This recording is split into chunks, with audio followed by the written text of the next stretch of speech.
What's going on, guys? This is Hunter with You Don't Know Ball, and today we're just going to be reacting to the Athletics 2024 NFL mock draft. I have not read it yet, so it's all just going to be a live reaction. It is done by Diante Lee. It came out today, so I figured we would just go through it and see what they got. So, number one, we have the Chicago Bears taking Caleb Williams. I don't really know how much time I'm going to spend on this pick. I feel like on most mock drafts and kind of like with the reports that are coming out, I know we have about 85 days left until the actual draft happens, but it just seems like the Bears are more and more likely to take that rookie QB and move on from Justin Fields with all the new coaching additions and which is kind of the way things are shaping out. I think it's pretty safe to say Caleb Williams will go number one, whether it is to the Bears or any other team. I think the Bears will keep the pick, though. Number two, we have the Washington Commanders taking Drake May. For the most part, it has been Drake May or Jaden Daniels to the Washington Commanders in all the mocks that I have seen. And mostly when I see Jaden Daniels mocked to the Commanders, the write up will say like something along the lines of like, Drake May isn't a lock to go number two, but in reality, it kind of seems like Drake May is a lock to go number two because people are throwing Jaden Daniels to go number two as a mix up because they don't want to keep doing the same things in these mock drafts, which I understand. I mean, it's all a exercise to see how the draft board could fall, but with the way things are leaning right now, it looks like Drake May is going to be a Commander come the end of April. Number three, we have the New England Patriots, Marvin Harrison Jr. I mean, if they don't go Jaden Daniels here, which I think they should actually lean going Marvin Harrison Jr. over Jaden Daniels, I think the pick has to be Marvin Harrison Jr. I mean, you could argue a tackle, but in my opinion, if that's the case, you're going to trade back. You're not taking a tackle at three when Marvin Harrison Jr. is on the board. Your offense is really, really, really bare of talent. There's really nobody there outside of Ramondre Stevenson. Kendrick Bourne, I guess, but he's not really like a dominant guy. So Marvin Harrison Jr. at number three makes a lot of sense. All right. Number four. Oh, wow.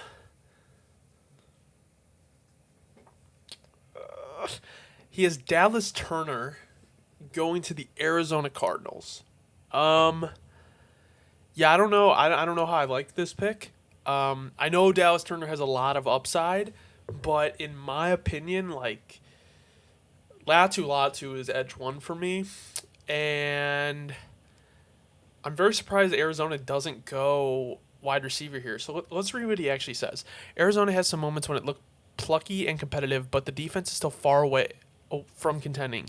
Jonathan Gannon's 2022 Philadelphia defensive unit learned on a relentless rotation of pass rushers. Turner is the best option on the board. His 20% pressure rate ranked ninth among 487 FBS edge rushers with 20-plus snaps. His run defense improved significantly. Yeah, I don't know. I would have almost rather have gone offensive tackle here and then paired up maybe Joe Alt or Olu with Paris Johnson. Number five, we have the Los Angeles Chargers taking J.C. Latham. So not Alt or Olu. I mean, it's very possible Latham could be the best tackle in the class after snaps are played. But as a prospect, I just don't know. I would take Alt and Olu over Latham almost all the time.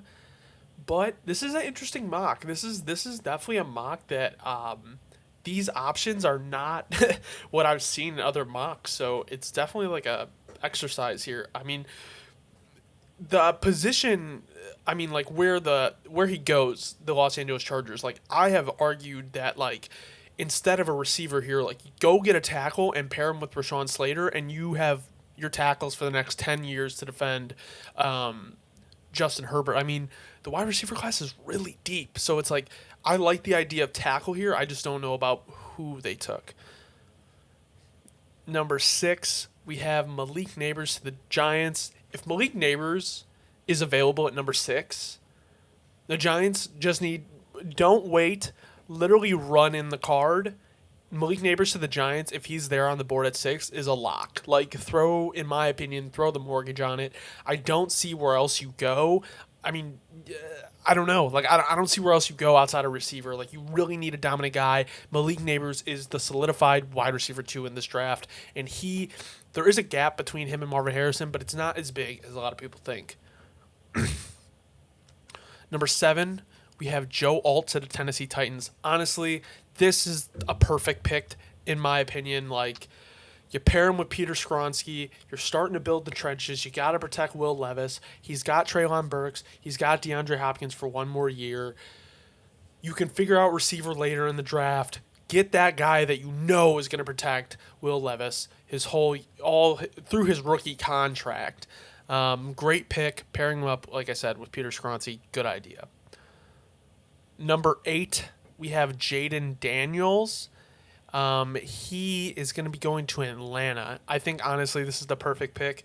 Dobbs and I did a mock draft the other day that had Jaden Daniels going to the Falcons, and I honestly think this is the best case scenario for the Falcons to not have to trade up, to not have to go get a quarterback in free agency. But my thing is, if they don't go get a quarterback in free agency, go to the draft, and Jaden Daniels isn't there for them at 8, and they don't trade up, they're going to be in a really tough position. So I think this is good. I think with the weapons and pairing him with Zach Robinson, who is the Rams passing coordinator, who is now their offensive coordinator under Raheem Morris, I think this is a great pick. Number 9, we have the Bears taking Olu Fashanu. Really like this pick, honestly. I would have liked Brock Bowers here, honestly. Instead, I think, if you can upgrade at a pass catcher, with the Bears desperately need, outside of DJ Moore, you have Cole Kmet, and that's about it. You have Braxton Jones at that left tackle who could hold his own. So I would rather take Brock Bowers here. But if I didn't, I would want Latu or Olu. And Olu, if you pair Olu with Darnell Wright, you have bookend tackles for a very long time. And Caleb Williams, who's taken number 1 in this draft, is protected. Number 10, we have the New York Jets taking Brock Bowers. Great pick. But the reason some of the Jets offense was so bad this year was because of the fact that the O-line was so bad. And it's yeah, you can take a tight end here, but you're going to have old ass Aaron Rodgers running for his life. And if you're trying to win a Super Bowl next year, I think you either trade back a couple picks or just reach on a tackle. Talise Fuaga would fit here. I mean, I like Brock Bowers as a player, and it gives him another pass catcher, but I don't know. I don't know about that pick. Number 11, we have the Minnesota Vikings taking Terrion Arnold. I like Terrion Arnold a lot, and I think the Vikings do need help in the secondary a lot. So I think this is a good pick. I mean, I think besides Cooper DeJean, Terrion Arnold, those are the top CBs on the board. And I think with the way Brian Flores was able to play his defense last year, I think bringing in a very moldable young corner, because he's only a sophomore, will do them wonders. So I think this is a great pick for Minnesota. This is the first time I've seen him mocked here, honestly, but really good pick. Next, we have the Denver Broncos taking Jared Verse. So I know Verse has a lot of upside. I am personally just not that high on him. I don't think it's a bad pick for the Broncos to take an edge. But honestly, I want to see a little bit more of Verse at the combine and everything like that. So not a bad pick, but I just feel like I'm not as high on Verse as other people are. Number 13, we have the Las Vegas Raiders taking Michael Penix Jr. Yeah, I like it because it kind of gives you the opportunity to win with your current roster. But at the same time, Penix going in the first round to me has become more and more of a pipe dream. He's older. He's had a lot of injuries. It's kind of what you get what you see is what you get, and like that's not bad. Like Penix is not a bad player, but it's kind of like I don't know, and I don't no reason he can't operate to a level similar to Jalen Hurts, Tua, and Brock Purdy. Okay, well you don't have the playmakers or the play caller of Brock Purdy. You don't have the playmakers of Tua, and Tua struggled this year too. I mean, look at the playoffs. Jalen Hurts even struggled with A.J. Brown, Devonta Smith with a bad play caller. So I get what he's saying, but at the same time, like, I don't, like, the Raiders are interviewing Luke Getsy to be their play caller, and maybe Justin Fields is holding him back. I think it was kind of Justin Fields and Getsy, but I don't know. Penix at 13. I think like if you're gonna take a quarterback, you could trade back and get like draft assets.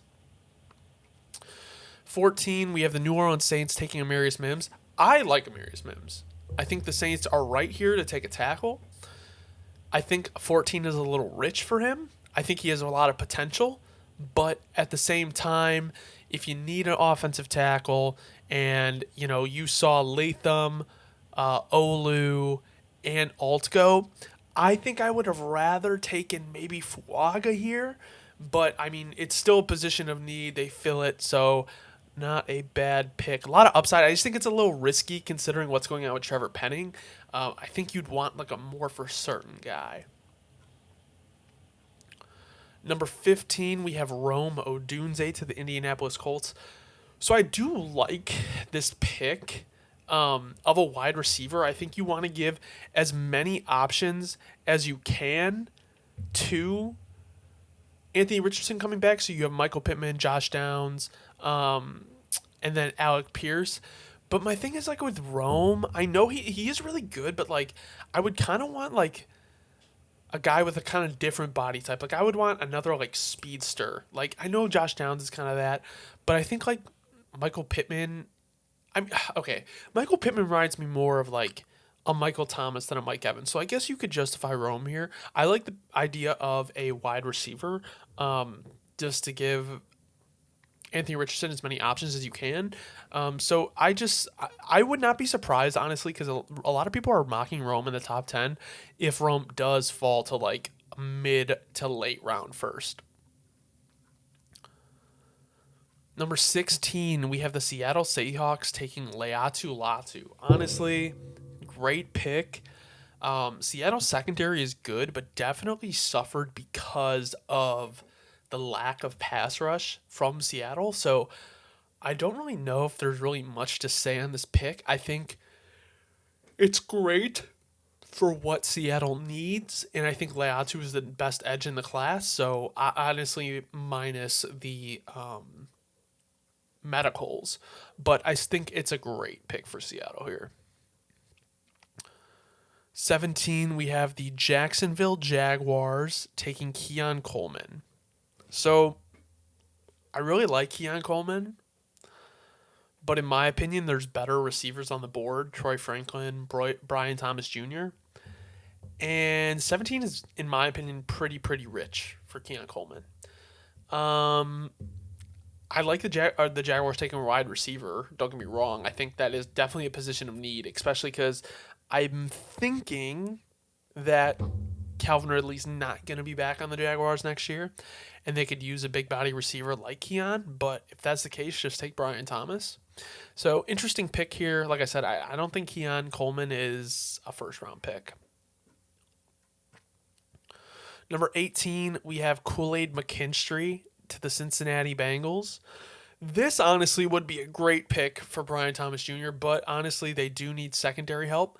Kool-Aid McKinstry, good pick. I mean, I know depending on where you have him in your cornerback rankings, some people would take Cooper DeJean here, but at the same time, Kool-Aid McKinstry is a great player for the Bengals at 18. Number 19, we have the Los Angeles Rams taking Cooper DeJean. I like this pick. I mean, I think the Rams are super young on defense. I think he is a great athlete. I think he fits the Rams perfectly. I would have also been okay with a quarterback here, honestly, to sit under Stafford for a year or two and develop with McVay. But I mean, you honestly might get the cornerback one right here with Cooper DeJean, just depending on how you view these guys. But definitely a great pick for the Rams. At number 20, the Pittsburgh Steelers take Talise Fuaga. Great pick. Pair him with Broderick Jones. You have two tackles, two first-round tackles that you can feel confident with going into the year, whether that is Kenny Pickett, Mason Rudolph, whoever your quarterback's going to be. Very athletic tackles. Talise Fuaga is a mauler, and I think he fits like that Steeler culture very well. 21, you have Tyler Guyton to the Miami Dolphins. So, I don't know how high I am on Tyler Guyton. I think they do need O-line help because, I mean, you signed Austin Jackson, but you have Teron Armstead. I don't know if this is the position you go right now. I think you should really work on the interior. I don't know. Like, I get you need O-line help, but it's almost worth it to, like, maybe take an edge here. Like, I'm trying to think who hasn't been taken. Anyway, I think, like, an edge or, like, an interior O-lineman would have been here. And if you're going to go interior O-line, you can honestly move back. 22, the Eagles take Kamari Lassiter, a cornerback from Georgia. Honestly, whoever the corner was here does not matter. The Eagles just need corner help. Kamari Lassiter is not really that much of a risky draft pick. He is someone who, in my opinion, is just going to be where he needs to be on the field.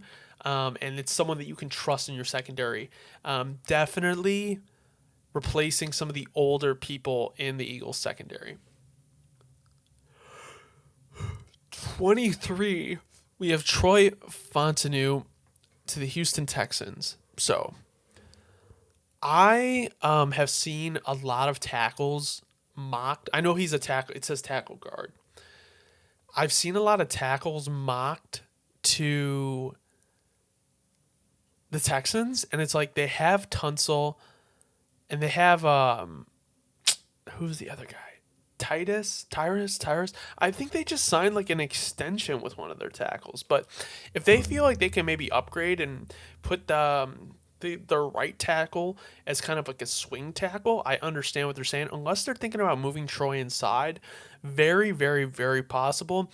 I think honestly, like, you could go get another pass catcher here, but beefing up that O-line for CJ Stroud, honestly, could be the move. And I think maybe the idea here is that you move Troy into a guard spot. 24, we have Patrick Hall. My apologies. Patrick Paul, offensive tackle from Houston to the Dallas Cowboys. Honestly, I think a tackle to the Cowboys is the right choice here. Tyron Smith is getting older, and you want to keep building that line with youth. I mean, Dak, it can still get on the move and stuff, but as Dak gets older, as your line gets older, you're always going to want to rebuild so that whoever is throwing the ball back there is protected. And Dallas has shown like a really good job of constantly building their trenches, so not a bad pick. 25, we have the Green Bay Packers taking Tyler Nubin, a safety out of Minnesota. Honestly, best safety in my opinion in the draft. So I know the Packers need secondary help, and with the way this mock draft went, it honestly is probably their best choice to take a safety here. I mean, you could take like Quinyon Mitchell or like TJ Tampa. I've been seeing Quinyon Mitchell a little bit ahead of TJ Tampa, but honestly, they do need safety help anyway. So taking the best safety in the class, good pick for the Packers. Number 26, the Tampa Bay Buccaneers take Brian Thomas Jr. Perfect pick for the Buccaneers. If Mike Evans ends up walking in this offseason, then they need a big body to pair with Godwin and Trey Palmer. We saw Mike Evans was Baker Mayfield's safety blanket. And if Mike Evans is going to walk, replacing that with a big target like Brian Thomas Jr. could do wonders for the Tampa Bay offense, especially after losing Dave Canales. At 27, the Arizona Cardinals take Graham Barton. So Graham, I know, has been mocked kind of more as like an interior guy. And I know they need help on the interior. They have Paris Johnson, and then they have Paris Johnson on the right side, and I think like any type of line help here is good. Graham Barton is supposed to be one of the top interior guys in the class, so if you got that, protect Kyler Murray. You already took. Who did they take earlier? They took Dallas Turner at 4. So, yeah, I mean, you're building the trenches with both your picks here. Anyway, like I said, building your offensive line is never a bad pick. You just want to make sure that you get the right guy. At 28, you have the Buffalo Bills taking Jerzon Newton. So I think this is our first interior defensive lineman off the board. I know Johnny Newton was mocked sometimes like higher, and some people see him as the top interior D lineman. I think it's kind of probably between him and Byron Murphy. And the Bills definitely do need help with their pass rush. So getting an interior guy, the top interior guy in the draft, will do a wonder for them. At 29, the Detroit Lions take Nate Wiggins. Okay, so I forgot about him. This is someone that I could have seen the Packers taking, but the Detroit Lions desperately need secondary help. I think kind of their solutions for what they were trying to do this year wasn't it worked, but there needs to be more of like a long-term solution. I think they were trying to slap some band-aids on, and it got them to the NFC Championship, so I really can't blame them. So not a bad pick here. They're helping their secondary and their defense, which they desperately need help with. At 30, we have the Baltimore Ravens taking Chris Braswell. So this is the guy the opposite side of Dallas Turner. The Ravens do need D-line help. I know they might be losing Justin Madubuike in free agency. Jadeveon Clowney always signed a 1-year deal with them, I believe. But they do need to build some more youth on the edges there in Baltimore. And I don't really know where else you go for Baltimore. You could add another pass catcher if you wanted to. But I think Baltimore is pretty decently built on the defensive side. If you really wanted to reach for a corner here, you could, like a Quinyon Mitchell or a TJ Tampa, but not a bad pick. 31, we have A.D. Mitchell to the Kansas City Chiefs.